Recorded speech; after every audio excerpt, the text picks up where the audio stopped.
do meu canal, tudo bom com vocês? Bom, gente, primeiro, desculpem se tiver algum som, mas infelizmente em casa é assim mesmo.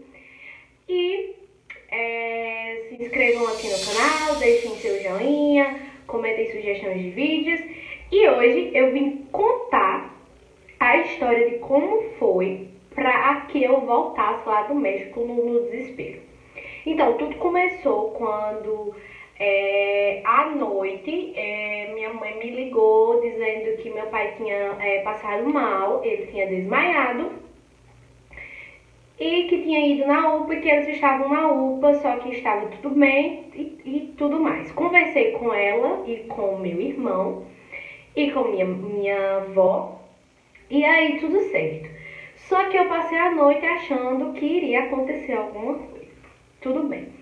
Quando foi às 6 e pouco da manhã do outro dia, eu recebo uma mensagem do meu padrinho. E provavelmente eu estaria dormindo, mas justamente neste dia, eu levantei para ir ao banheiro. E aí eu olhei o celular e tinha uma mensagem do meu padrinho dizendo assim, bom dia e tal. E aí eu respondi e ele perguntou assim, eu posso te ligar? Aí eu disse, pode. Eu estranhei, né? Mas ok. E aí eu conversei com ele contou que meu pai estava doente, não sabia ao certo o que era que tinha acontecido com ele, qual a causa, o problema em si, né?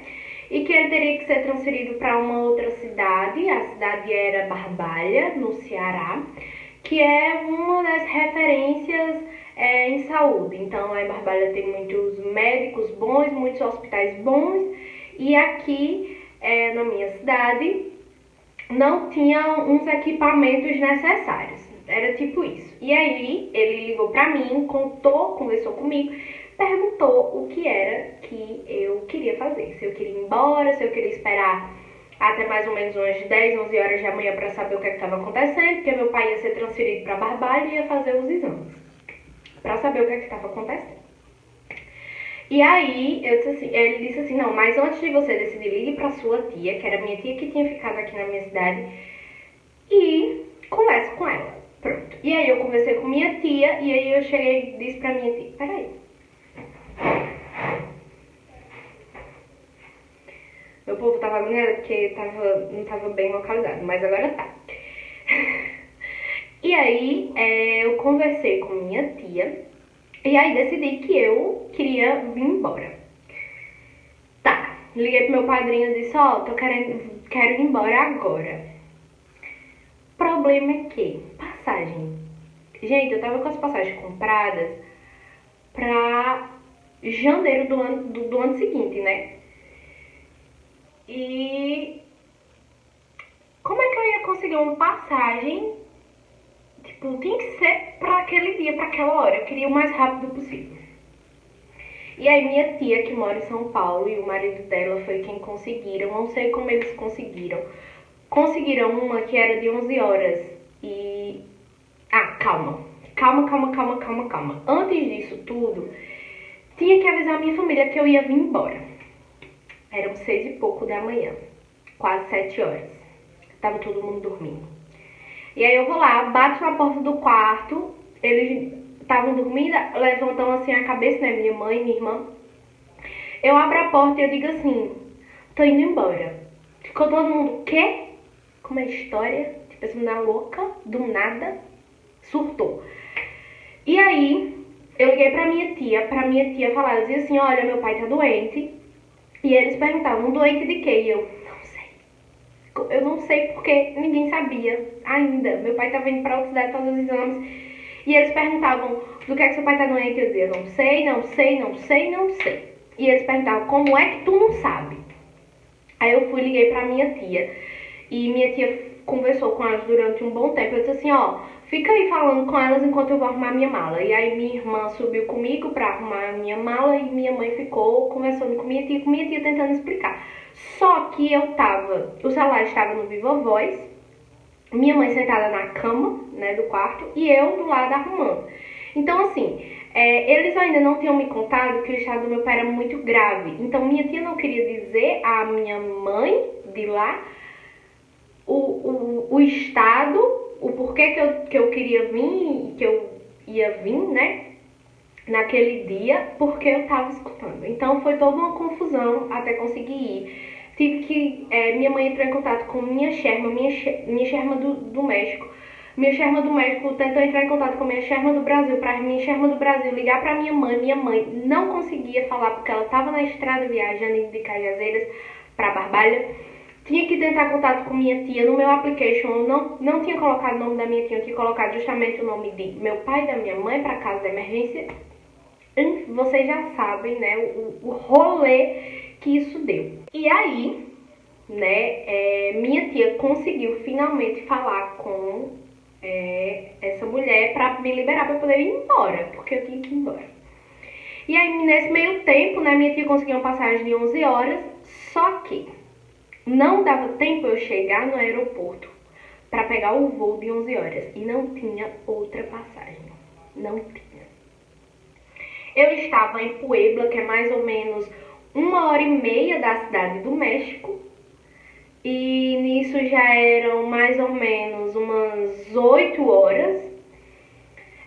O check-in fechava em um tempo, não dava tempo, não tinha como fazer online, eu não lembro bem desse detalhe dessas passagens, mas não dava tempo eu chegar lá.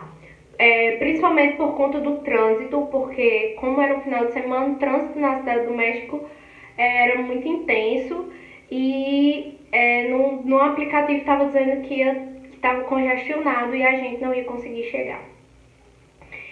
E aí eu dizia à minha tia, não tem como, e ela só dizia, só tem essa passagem, e aí o marido dela, junto com ela, conseguiram uma passagem para mais ou menos 1h da tarde. E aí, minha tia, com as nossas contagens, minha mãe olhou e disse assim, ó, dá tempo de chegar neste de 1h para fazer o check-in e você ir, mas a gente tem que sair agora.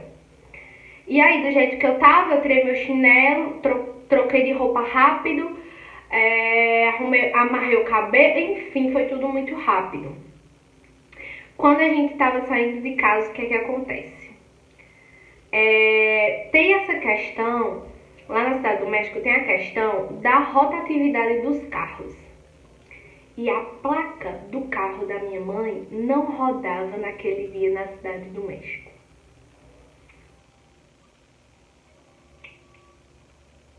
E agora? Eu disse, eu vou de Uber.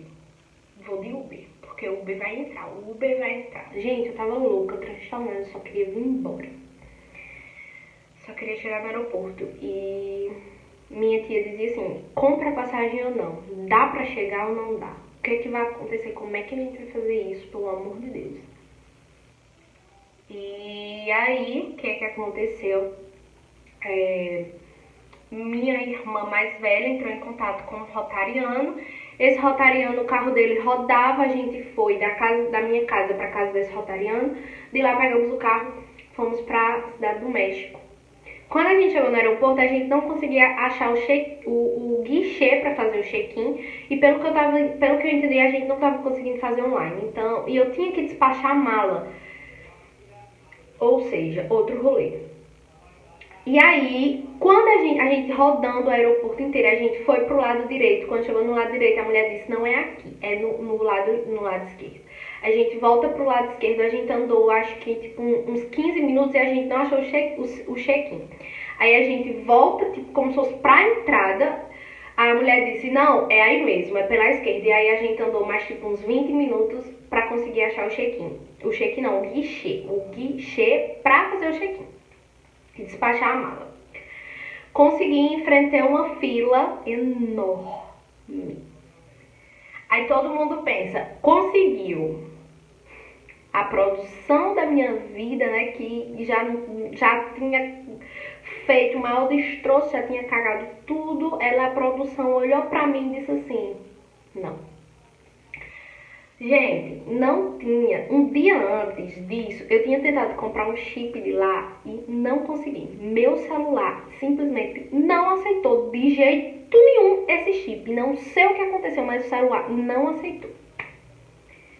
Eu disse, não, tudo bem, depois a gente tenta em outro lugar, enfim. Depois. Depois quando? Não sei. Mas enfim. Aí, né, no aeroporto tem Wi-Fi. Óbvio, eu tava me comunicando, conseguindo falar com o pessoal por conta disso. Só que meu não tinha voo direto pra cá. Quando eu fui com voo direto de Fortaleza, Cidade do México. Não tinha.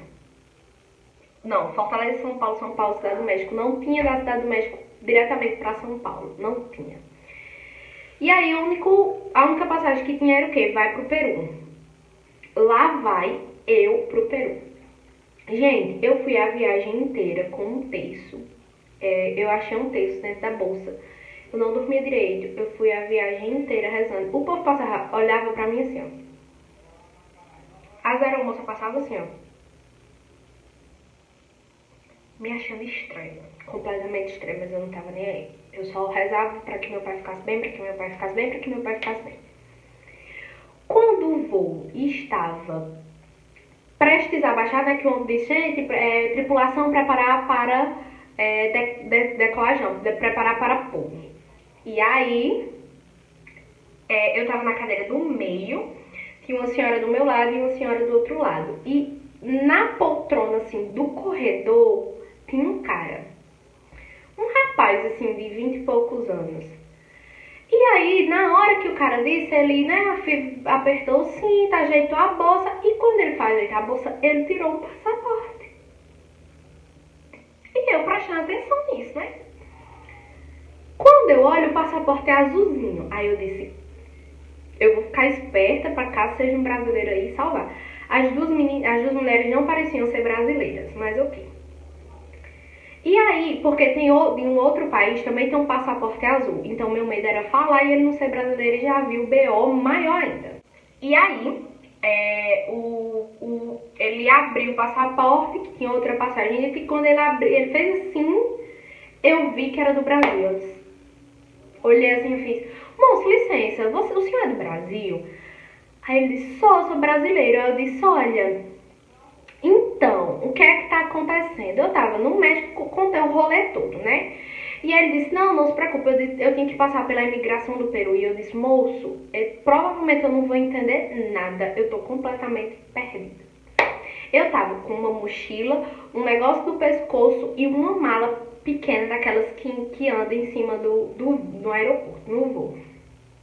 E aí, eu disse assim, olha, eu não tenho internet, eu não tenho nada, eu tenho uns dinheiro trocado mexicano, não sei se aqui serve também, não tem um dólar que provavelmente deve coisar, tem um real, mas aqui também não deve aceitar. E é isso, tô perdida, me ajuda.